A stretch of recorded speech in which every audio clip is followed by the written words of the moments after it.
سرزمین سے ہوتے ہوئے آپ جب بہار بنگال کے لیے جا رہے تھے، جب دہلی میں آپ ایک راستے پہ چل رہے تھے تو فیروز شاہ تغلق کے یہاں پر جو ہاتھی تھے ان ہاتھیوں میں سے ایک ہاتھی پاگل ہو گیا تھا۔ حضرات گرامی، جب وہ ہاتھی پاگل ہو گیا اور روڈ کے اوپر دوڑ رہا تھا، پیلبان پیچھے پیچھے چل رہے تھے، اس ہاتھی کو روکنے کی کوشش کر رہے تھے، لیکن وہ ہاتھی سامنے کچھ بھی آتا اسے ڈھاتا چلا جا رہا تھا۔ کوئی انسان آتا اسے سونڈ سے بہادر پھینکتا ہوا نظر آ رہا تھا۔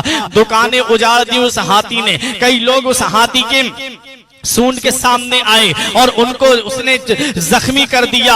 مخدوم اشرف جہانگیر سمنانی کی جوانی کا عالم ہے، آپ روڈ پر چلتے ہوئے آ رہے ہیں، آپ راستے پر چلتے ہوئے آ رہے ہیں، لوگوں نے دیکھا کہ یہ نوجوان جس کا چہرہ بڑا حسین و جمیل ہے، جس کی خوبصورتی کا کوئی جواب نہیں، جس کے حسن کا کوئی جواب نہیں، جس کی جوانی کا کوئی جواب نہیں، چہرے سے چہرہ نورانی لگ رہا ہے، یہ ہاتھی کے سامنے آئے گا اور یہ ہاتھی اس کو مار دے گا، اس کی جان چلی جائے گی۔ کتنا خوبصورت نوجوان ہے اور یہ بلا وجہ یہاں پر قتل ہو جائے گا، یہ ہاتھی کی وجہ سے ہاتھی کے ذریعے قتل ہو جائے گا، یہ ہاتھی کی وجہ سے ہاتھی کے ذریعے قتل ہو جائے گا۔ جب اتنا ان لوگوں نے سوچا، آوازیں دینا شروع کر دی۔ مخدوم اشرف جہانگیر سمنانی مستی میں چلے آ رہے ہیں، کچھ پڑھتے ہوئے آ رہے ہیں، ہاتھی کی طرف کوئی توجہ نہیں، لوگوں کی طرف کوئی توجہ نہیں۔ وہ پاگل ہاتھی جو سامنے جو بھی آ رہا ہے اسے مارتا ہوا نظر آ رہا ہے، سامنے کوئی دکان آ رہی ہے اسے توڑتا ہوا نظر آ رہا ہے، سامنے کوئی دیوار آ رہی ہے اسے توڑتا ہوا نظر آ رہا ہے۔ لیکن تاریخ بتاتی ہے کہ جب وہی مست ہاتھی، جب وہی پاگل ہاتھی مخدوم اشرف جہانگیر سمنانی کے سامنے آیا تو اپنے دونوں پیروں کو زمین پر رکھ دیتا ہے اور اپنے سونڈ کو مخدوم اشرف جہانگیر سمنانی کے قدموں میں ڈال دیتا ہے۔ کسی نے عالم تصور میں پوچھا، اے ہاتھی یہ تو بتا دے، تو دکانوں کو اجاڑتا ہوا آ رہا ہے، تو لوگوں کو مارتا ہوا آ رہا ہے، تو نے اس نوجوان کو کچھ کیوں نہیں کیا؟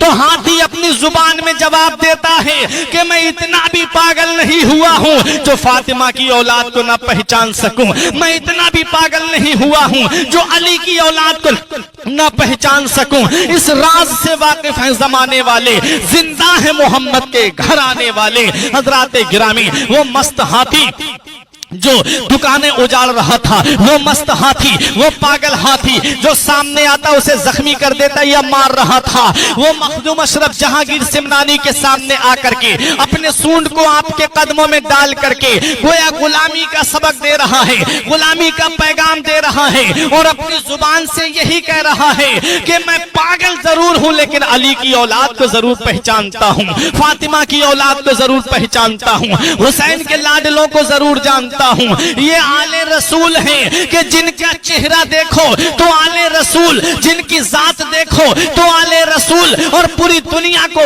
مخدوم اشرف جہانگیر سمنانی نے یہ پیغام دے دیا کہ علی کی آل کی حکومت صرف انسانوں پر نہیں ہے بلکہ جانوروں پر بھی علی کی آل کی حکومت ہے، علی کی اولاد کی حکومت صرف انسانوں اور جنات پر نہیں ہے بلکہ حیوانات پر بھی حکومت ہے، نباتات پر بھی حکومت ہے، جمادات پر بھی حکومت ہے۔ مخدوم اشرف جہانگیر سمنانی جب دہلی کی سرزمین پر پہنچے، وہاں ایک اللہ کے ولی نے کہا تمہارا حصہ جو ہے وہ بنگال کی سرزمین پر ہے، کہیں پر رکنا نہیں، سیدھے بنگال جاؤ۔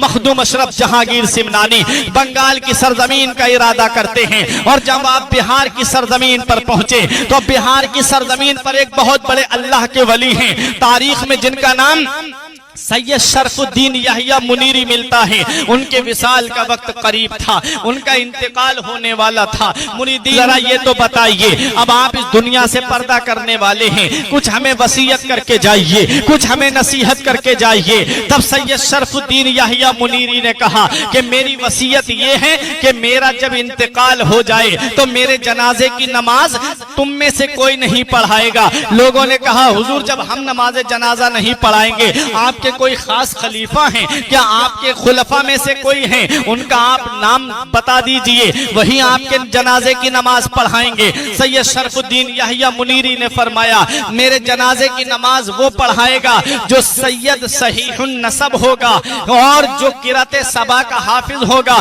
جو 14 علوم کا عالم ہوگا، اور جو حکومت کو چھوڑ کر کے آیا ہوگا، جو تارک السلطنت ہوگا۔ اب لوگ جب ان کا وصال ہو جاتا ہے اپنے پیر کی وصیت کے مطابق اب اس شخصیت کو تلاش کر رہے ہیں جو حکومت کو چھوڑ کے آیا ہو، جو سید صحیح النسب ہو، جو 14 علوم کا عالم ہو، جو قرأت سبع کا حافظ ہو، ساتوں قرأت سبع کے حافظ ہوں۔ حضرات جب سید مخدوم اشرف جہانگیر سمنانی نے بہار میں قدم رکھا اور جب آپ بہار کی سرزمین پر پہنچے، مریدین تو آپ کی تلاش میں پہلے ہی سے لگے ہوئے تھے۔ یہ اللہ کے ایسے ولی ہیں، پہنچنے سے پہلے وہاں کے لوگ بتا دیا کرتے تھے، جاننے والے اللہ کے نیک بندے کہہ دیا کرتے تھے کہ فلاں اللہ کا ولی آ رہا ہے، فلاں اللہ کا محبوب آ رہا ہے۔